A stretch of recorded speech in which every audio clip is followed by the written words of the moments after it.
Everyone welcome back to DDS classes. तो कैसे हैं आप सब। जैसे कि आप सबको पता है कि जेकेएसएसबी के द्वारा जो है वो अभी आने वाले मंथ में डिफरेंट डिफरेंट एग्जाम्स कंडक्ट कराने जा रहे हैं। इसके साथ भी कुछ न्यू एडवर्टाइजमेंट भी आ चुके हैं। तो अगर हम जेकेएसएसबी के किसी भी एग्ज़ाम की बात करें तो उसमें एक सब्जेक्ट जो है वो कॉमन रहता है, जिसको हम बोलते हैं कंप्यूटर, है ना।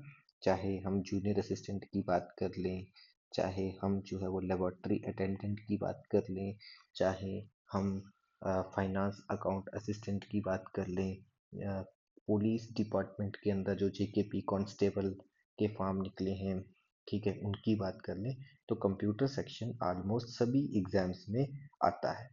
तो आज जो है वो हम लोग कंप्यूटर स्टार्ट करने जा रहे हैं। तो सबसे पहली बात की जो वर्ड कंप्यूटर है कि किस भाषा से लिया गया है, कई बार एग्जाम में ऐसा क्वेश्चन भी बनता है। तो याद रखना, ये लैटिन भाषा से जो है वर्ड कंप्यूटर लिया गया है। कंप्यूटर क्या होता है, आप ये बोल सकते हैं कि ये इलेक्ट्रॉनिक डिवाइस होता है जो मैनिपुलेट करता है इंफॉर्मेशन को, ठीक है, या डेटा को अकॉर्डिंग टू अवर इंस्ट्रक्शंस, जैसे हम उसको इंस्ट्रक्शंस देंगे। इसके अलावा हम इसको यूज़ करते हैं डॉक्यूमेंट्स के लिए, अपने ईमेल्स को सेंड करने के लिए, इंटरनेट को ब्राउज करने के लिए। अगर हम बात करें कंप्यूटर की, तो कंप्यूटर के रिलेटेड कुछ टर्म्स होती हैं, जैसे कि आपने सुना होगा इनपुट, ठीक है। तो सबसे पहले समझते हैं कि ये इनपुट का क्या मतलब है। देखो, कोई भी इंफॉर्मेशन या डेटा जो हम कंप्यूटर में एंटर करते हैं उसको हम क्या बोलेंगे, इनपुट बोलेंगे, ठीक है। शॉर्ट में आप ये बोल सकते हो कि डेटा है, इनपुट क्या है, एक तरह का डेटा है, ठीक है, जो हम क्या कर रहे हैं, एंटर्ड कर रहे हैं, ठीक है। तो ऐसे लिख दीजिए, data that is entered into a computer, ठीक है। ये बात समझ में आ गई, ठीक है। आगे जो सेकंड टर्म आपको याद रखनी है वो है प्रोसेसिंग क्या होता है, ठीक है। प्रोसेसिंग क्या होता है, अब देखो, जो भी डेटा हम एंटर करेंगे, ठीक है, तो उस डेटा को कन्वर्ट किया जाएगा कंप्यूटर के द्वारा एक इंफॉर्मेशन में। तो ये जो सीक्वेंस ऑफ एक्शन जो उस डेटा पे किए जाते हैं उसको हम क्या बोलते हैं, प्रोसेसिंग बोलते हैं, ठीक है। जब प्रोसेसिंग हो जाती है उसके बाद एक टर्म आती है जिसको हम बोलते हैं आउटपुट, ठीक है। तो जो प्रोसेस किया हुआ डेटा है, जब वो अवेलेबल हो जाता है यूजर के लिए, ठीक है, तो उसको हम क्या बोलते हैं, आउटपुट बोलते हैं। और जो ये डेटा है जहाँ पर ये स्टोर होता है परमानेंटली, तो उसको हम क्या बोलते हैं, स्टोरेज बोलते हैं, ठीक है। तो ये बात आपको बेसिक पता होनी चाहिए। अगली बात की, जब भी हम कंप्यूटर की बात करते हैं तो कुछ जो मेन फीचर्स होते हैं कंप्यूटर्स के उनको हम डिस्कस कर लेते हैं, ठीक है। तो मेन फीचर्स में सबसे पहला, ठीक है, मेन फीचर्स की जब बात करेंगे, ठीक है, उसमें सबसे पहला जो फीचर्स आपको याद रखना है वो क्या होता है, स्पीड, ठीक है। मेन फीचर्स में सबसे पहला फीचर्स क्या याद रखोगे, स्पीड याद रखोगे, ठीक है। जो कंप्यूटर होता है वो किसी भी डाटा को प्रोसेस करता है बड़ा ज़्यादा फास्ट, है ना। मतलब जो उसमें रेट होता है वो मिलियंस ऑफ इंस्ट्रक्शंस एक सेकंड में जो है प्रोसेस करने की एबिलिटी रखता है। दूसरी बात, जो भी कंप्यूटर होता है उसकी accuracy as compared to humans काफ़ी अच्छी होती है ना। तो कंप्यूटर जो है वो हाई डिग्री ऑफ जो है वो हमें क्या देता है, एक्यूरेसी देता है। इसके बाद बात आती है स्टोरेज कैपेसिटी की, ठीक है। तो जो कंप्यूटर होता है उसकी काफ़ी ज़्यादा जो है वो स्टोरेज कैपेसिटी होती है, ठीक है। अब ये डिपेंड करेगा कि कंप्यूटर की जो हार्ड डिस्क है वो कितनी है, बट एक लार्ज अमाउंट ऑफ डेटा जो है वो हम कंप्यूटर पे स्टोर कर सकते हैं, ठीक है। इसके बाद अगर हम बात करें ऑटोमेशन की, कि अगर हम नेक्स्ट फीचर्स की बात करें तो उसको हम बोलेंगे ऑटोमेशन, ठीक है। ऑटोमेशन का क्या मतलब होता है कि आपको पता है कि एक बार जो इंस्ट्रक्शंस हमने कंप्यूटर को दे दी तो ऑटोमेटिकली ही उसके ऊपर जो है वो काम कर लेगा, ठीक है।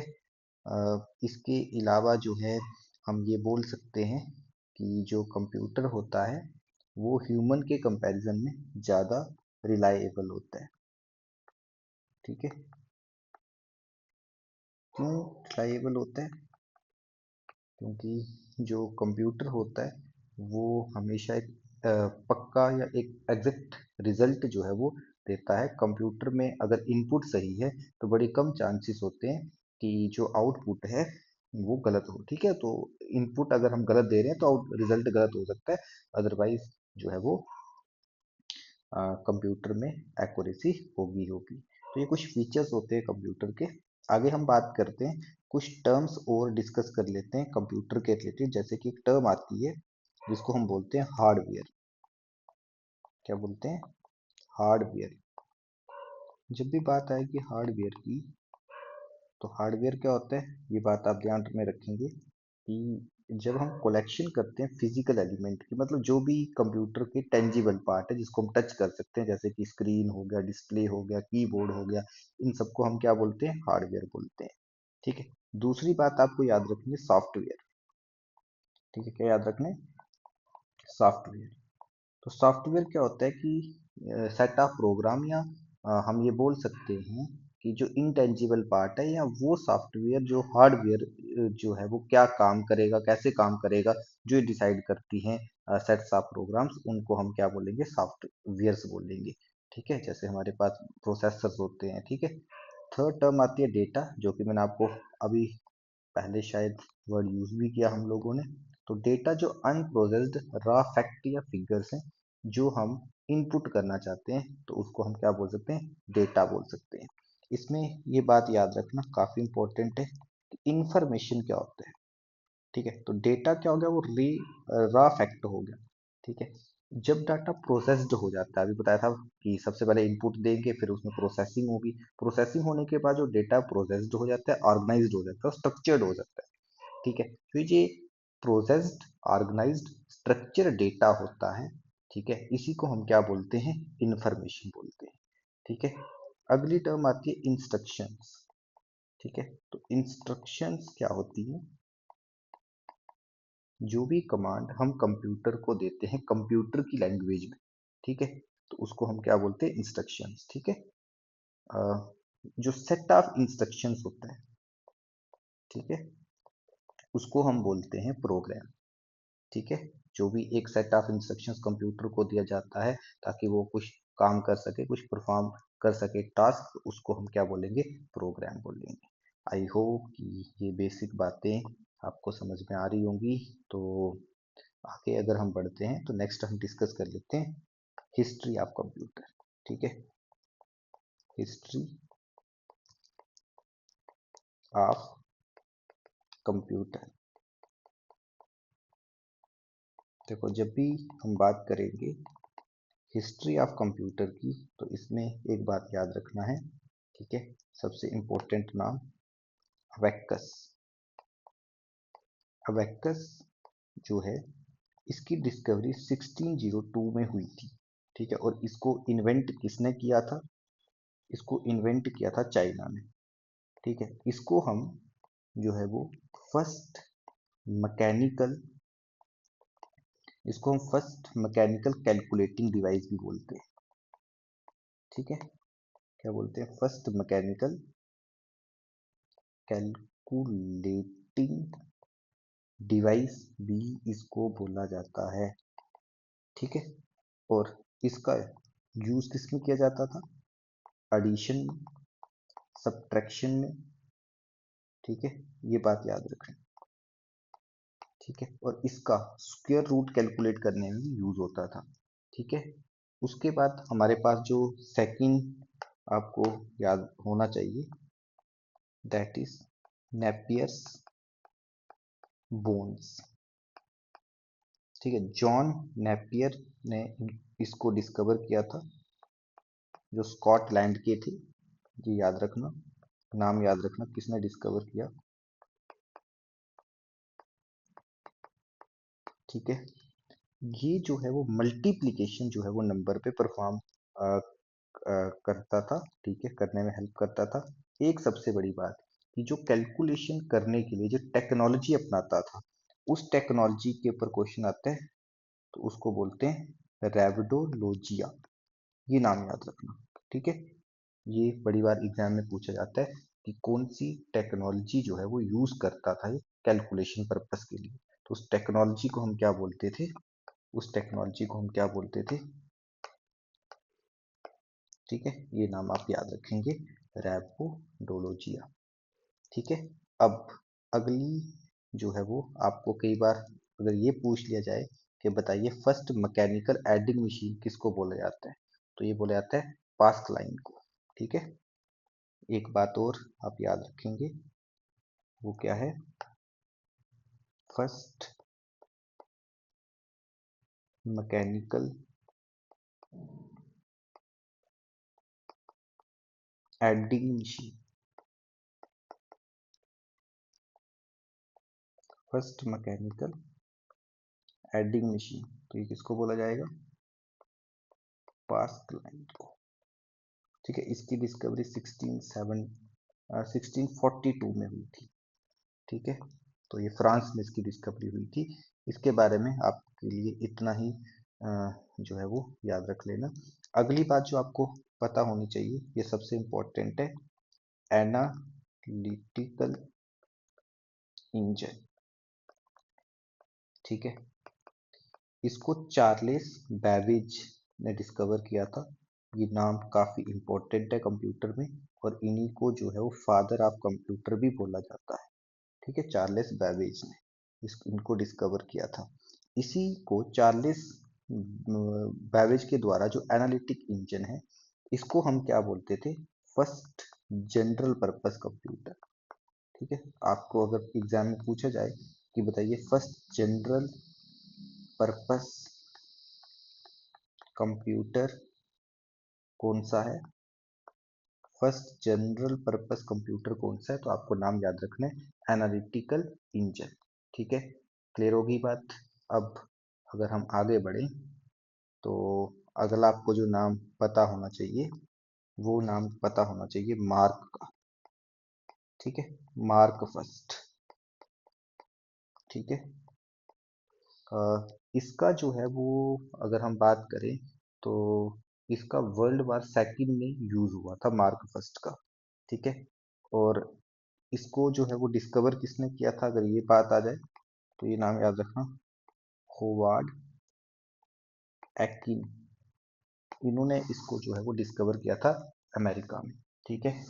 तो इसमें जो डेटा है वो मैन्युअली एंटर्ड किया जाता था, इसमें मैग्नेटिक ड्रम्स यूज किए गए थे स्टोरेज डिवाइस के लिए, ठीक है। इतनी सी बात क्लियर है, ठीक है। इसमें सबसे इंपॉर्टेंट बात कि इसका यूज कहाँ पे हुआ था, use in world war second, ठीक है। वर्ल्ड वार सेकेंड के रिलेटेड क्वेश्चन आएगा तो ये नाम याद रखना है, मार्क फर्स्ट, ठीक है। अगला नाम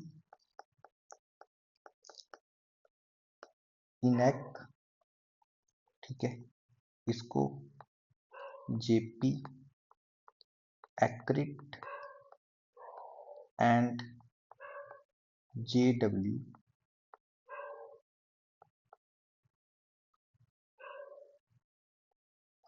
मायूकी ने डिस्कवर किया था, ठीक है।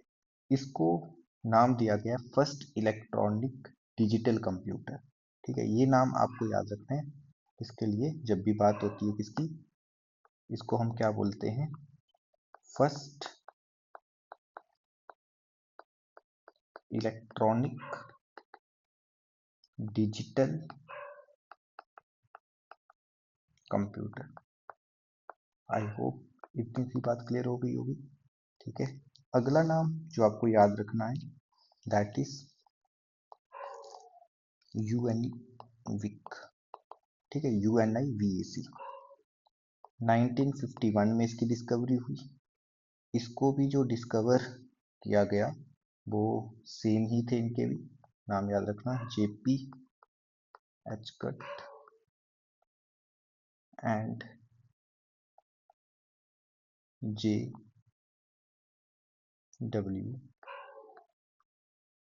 मोशिली, ठीक है। इन्होंने इसको डिस्कवर किया। इसको first general purpose electronic computer बोला जाता है। ठीक है, ये बात आपको इसके रिलेटेड याद रखनी है। ये था कुछ हिस्ट्री के जो कंप्यूटर हुए हैं इम्पोर्टेंट, उनके बारे में मैंने आपको बता दिया। आई होप कि ये क्लियर होगा। आगे हम बढ़ते हैं। ठीक है, अब बात करेंगे जनरेशन ऑफ कंप्यूटर की। ठीक है, तो अभी आपको ये बात तो पता ही है कि टोटल जनरेशन की जब भी बात होती है तो हम बात करते हैं 5 जनरेशन की, जिसमें हमारे पास आती है फर्स्ट जनरेशन। ये कहाँ से कहाँ तक काउंट होती है? 1940 से 56 तक काउंट होती है। उसके बाद हमारे पास बात आती है सेकंड जनरेशन की। ठीक है, तो जब भी हम बात करेंगे सेकंड जनरेशन की, तो इसको हम कंसीडर करते हैं 1956 से 63 तक। उसके बाद हम बात करेंगे थर्ड जनरेशन की, तो थर्ड जनरेशन को हम कंसीडर करते हैं 1964 से 71 तक। फोर्थ जनरेशन जो है वो 1971 से अभी तक चलती आ रही है। ठीक है, प्रेजेंट तक। और प्रेजेंट और इससे आगे जो जनरेशन है उसको हम क्या बोलते हैं? Fifth generation. ठीक है, तो हम ये बोल सकते हैं कि जो अभी है इससे और आगे जो बातें होंगी, जो डिस्कवरीज होंगी कंप्यूटर्स में, उसको हम क्या बोलेंगे? फिफ्थ जनरेशन बोलेंगे। ठीक है, अब बात आते हैं स्विचिंग डिवाइस की। जो फर्स्ट जनरेशन होती थी उसमें ऐसे स्विचिंग डिवाइस किसको यूज किया जाता था? आप बोलोगे वैक्यूम ट्यूब्स को। ठीक है, अगली बात कि जो स्टोरेज डिवाइस होते थे उस समय, तो फर्स्ट जनरेशन में क्या होता था? Magnetic drum. स्टोरेज डिवाइस क्या होगा? Magnetic drum. इनकी स्पीड कम होती थी, अप्रॉक्स 333 माइक्रो सेकेंड्स होती थी। ठीक है, कितनी होती थी? Micro second, first generation computer की। अगर हम ऑपरेटिंग सिस्टम की बात करें, आगे आपको पढ़ाएंगे ऑपरेटिंग सिस्टम, बट अभी फिलहाल ये याद रखना है कि ये बैच ऑपरेटिंग सिस्टम होता था फर्स्ट जनरेशन में। ठीक है, कई बार ये पूछा जाता है, बताओ फर्स्ट जनरेशन में कौन सा ऑपरेटिंग सिस्टम था? तो याद रखना, बैच ऑपरेटिंग। ठीक है, सिस्टम। इसमें अगर हम बात करें तो सेकेंड जनरेशन में जो स्विचिंग डिवाइस थे वो कौन आ गए? ट्रांजिस्टर आ गए। ठीक है, थर्ड जनरेशन में आईसी आ गई। ठीक है, फोर्थ जनरेशन की अगर बात करें तो लार्ज स्केल इंटीग्रेटेड सर्किट आ गए, एलएसआई आ गए। ठीक है, और इसमें सुपर लार्ज स्केल आ गए, एसएलएसआई आ गए। ठीक है, कौन सी वाली जनरेशन में? फिफ्थ वाली जनरेशन में। ठीक है, फिफ्थ वाली जनरेशन में स्टोरेज डिवाइस में याद रखना किसको यूज किया जाता था? ऑप्टिकल डिस्क को। ठीक है, उसके बाद फोर्थ जनरेशन की अगर बात करें तो इसमें किसको यूज किया जाता था? सेमीकंडक्टर्स को। ठीक है, सेमीकंडक्टर मेमोरीज। और अगर हम बात करते हैं अगर हम बात करते हैं थर्ड जनरेशन की, थर्ड जनरेशन में मैग्नेटिक कोर्स होते थे। ठीक है, जो कि सेकंड जनरेशन में भी हमारे पास जो है वो मैग्नेटिक कोर टेक्नोलॉजी ही होती थी, बट मैग्नेटिक कोर टेक्नोलॉजी जो है इसकी स्पीड ज़्यादा होती है थर्ड जनरेशन। ठीक है, तो ये बात आप इसमें याद रखेंगे। ऑपरेटिंग सिस्टम की बात करें तो इसमें सेकंड जनरेशन में टाइम शेयरिंग ऑपरेटिंग सिस्टम आ गए। ठीक है, और मल्टीटास्किंग ऑपरेटिंग सिस्टम आ गए। अगर हम थर्ड जनरेशन की बात करें तो उसमें हमारे पास रियल टाइम सिस्टम आ गया। ठीक है, जिसमें हाई लेवल लैंग्वेज जैसे आपका कोबाल होता है, ठीक है, ये यूज होती थी। और अगर हम फोर्थ जनरेशन की बात करें तो उसमें GUI, ठीक है, ग्राफिकल यूजर इंटरफेस जो है वो आगे थे। और फिफ्थ जनरेशन जो है उसमें अगर हम बात करें तो इंफॉर्मेशन प्रोसेसिंग सिस्टम है।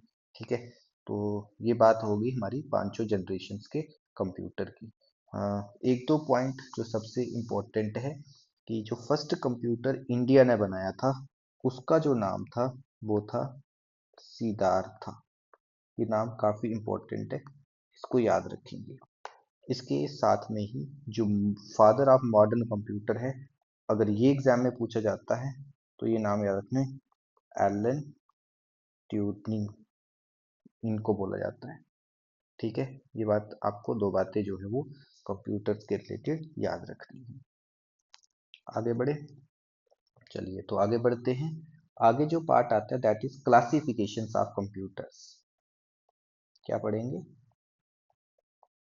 Classifications of computers. तो जब क्लासिफिकेशंस ऑफ कंप्यूटर्स की बात आएगी तो कंप्यूटर्स को हम जो है वो क्लासिफाई करते हैं पहला तो साइज के बेसिस पे, ठीक है, किसके बेसिस पे, साइज के बेसिस पे, दूसरा वर्क के बेसिस पे, और तीसरा पर्पस के बेसिस पे, है ना। तो अगर हम बात करें साइज के बेसिस पे, तो साइज के बेसिस पे हम जो है वो कंप्यूटर को मेनली तीन कैटेगरीज में डिवाइड करेंगे। एक होते हैं माइक्रो कंप्यूटर, ठीक है, दूसरे जो होते हैं वो होते हैं मेन फ्रेम, और थर्ड जो हम बात करेंगे दैट इज मिनी कंप्यूटर, ठीक है, और एक जो टाइप आता है उसको हम बोलते हैं सुपर कंप्यूटर। तो साइज के बेसिस पे चार कैटेगरीज में हम डिवाइड कर रहे हैं कंप्यूटर्स को, micro, main frame, mini, super computers, ठीक है। अब देखो एक एक करके समझते हैं पहले इनको। तो माइक्रो कंप्यूटर्स को हम पोर्टेबल कंप्यूटर भी बोलते हैं, ठीक है।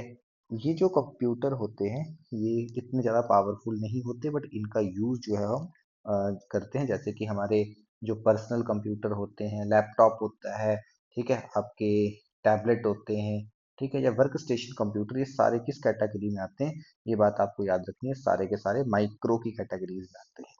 जब बात आती है हमारे पास मिनी कंप्यूटर्स की, तो मिनी कंप्यूटर जो है वो साइज में स्मॉल होते हैं, ठीक है, फास्ट होते हैं, इनकी कास्ट इतनी ज़्यादा नहीं होती as compared to mainframe, ठीक है।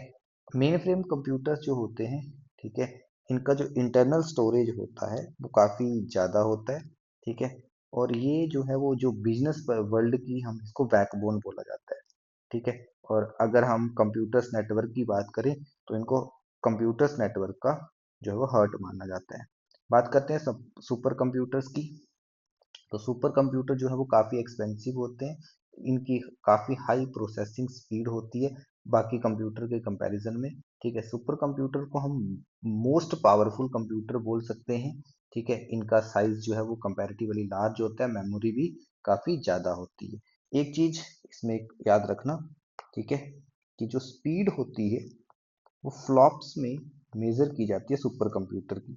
इसका मतलब होता है फ्लोटिंग पॉइंट ऑपरेशंस पर सेकेंड, ठीक है। फ्लॉप्स का फुल फॉर्म कई बार एग्जाम में पूछ लिया जाता है, फ्लोटिंग पॉइंट ऑपरेशंस पर सेकेंड, ठीक है, ये फुल फॉर्म है किसका, फ्लॉप्स का। आई होप कि इतनी सी बात क्लियर हो गई होगी, ठीक है। आगे हम अगर बढ़े तो इसमें सुपर कंप्यूटर्स में एक दो बात मैं चाहूँगा कि और ऐड कर दूं। सुपर कंप्यूटर्स की अगर हम बात करें, मैं इधर कर रहा हूँ इसमें, ठीक है। देखो अगर आपको ये पूछा जाए कि वर्ल्ड का सबसे पहला सुपर कंप्यूटर कौन सा था, तो नाम याद रखना, क्रे फर्स्ट, ठीक है। क्रे फर्स्ट क्या है, क्रे फर्स्ट क्या है, हमारे वर्ल्ड का सबसे पहला सुपर कंप्यूटर। तो ये बात याद रखनी, first super computer of world.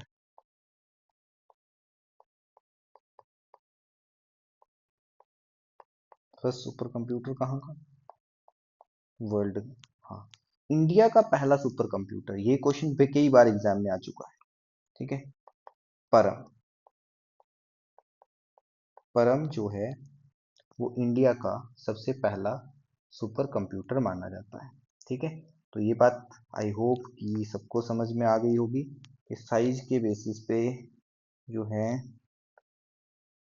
Size के बेसिस पे जो है वो हम लोग किस तरह से क्लासीफाई करेंगे।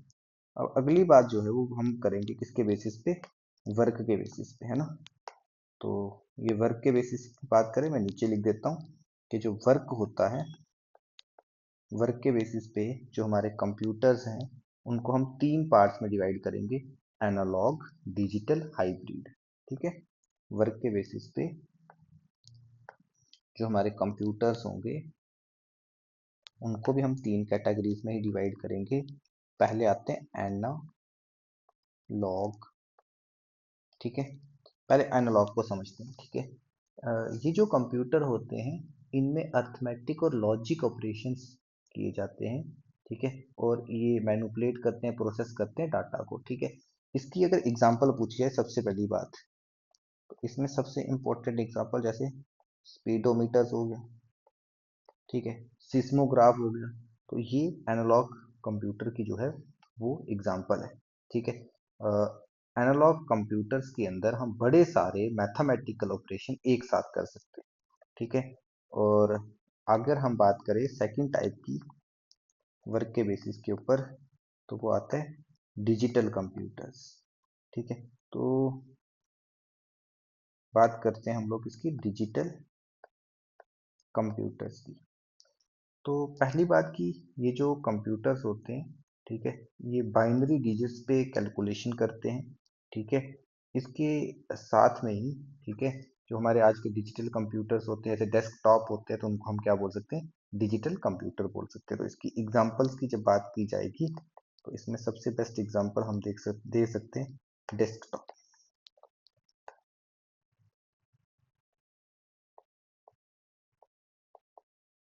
ठीक है।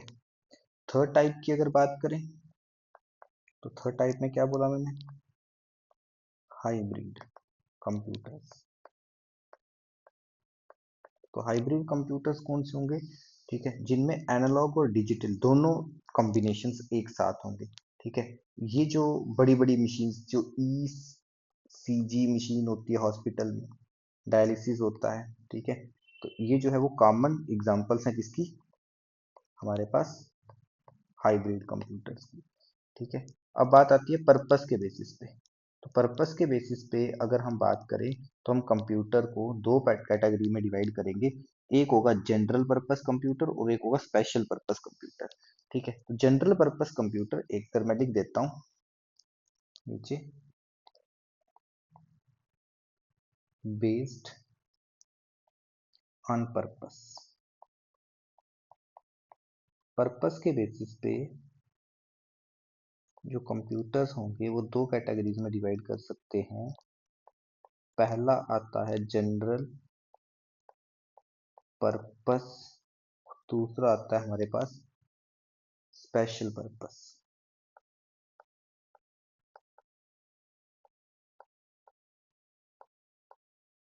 ठीक है। तो जनरल पर्पस कंप्यूटर्स वो कंप्यूटर्स हैं, ठीक है, जो सॉल्व करते हैं बड़ी सारी प्रॉब्लम्स, ठीक है। जैसे आपको पता है कि हाँ कैलकुलेशन भी कर लेंगे, अकाउंटिंग भी कर लेंगे, डाटाबेस भी कर लेंगे, तो उनको बोला है जनरल पर्पस। बट अगर कोई कंप्यूटर जो है वो स्पेसिफिक कोई काम कर रहा है, ठीक है, तो जो स्पेसिफिक पर्पस के लिए कंप्यूटर बनाया गया तो उसको हम क्या बोलेंगे, स्पेशल पर्पस कंप्यूटर बोलेंगे। आई होप कि ये बात क्लियर हो गई होगी, ठीक है। कंप्यूटर्स की अगर एप्लीकेशंस की बात करें तो आज की डेट में आपको पता है बैंकिंग सेक्टर है, उसमें कंप्यूटर का एप्लीकेशन है। एजुकेशन सेक्टर के अंदर है ना कंप्यूटर्स का एप्लीकेशन है, इंटरटेनमेंट में, ऑफिस में, कहीं पे भी अगर हम बात करें तो कंप्यूटर जो है वो आज जो है वो बैकबोन है हर एक इंडस्ट्री की। तो ये था एक बेसिक इंट्रोडक्शन, क्विक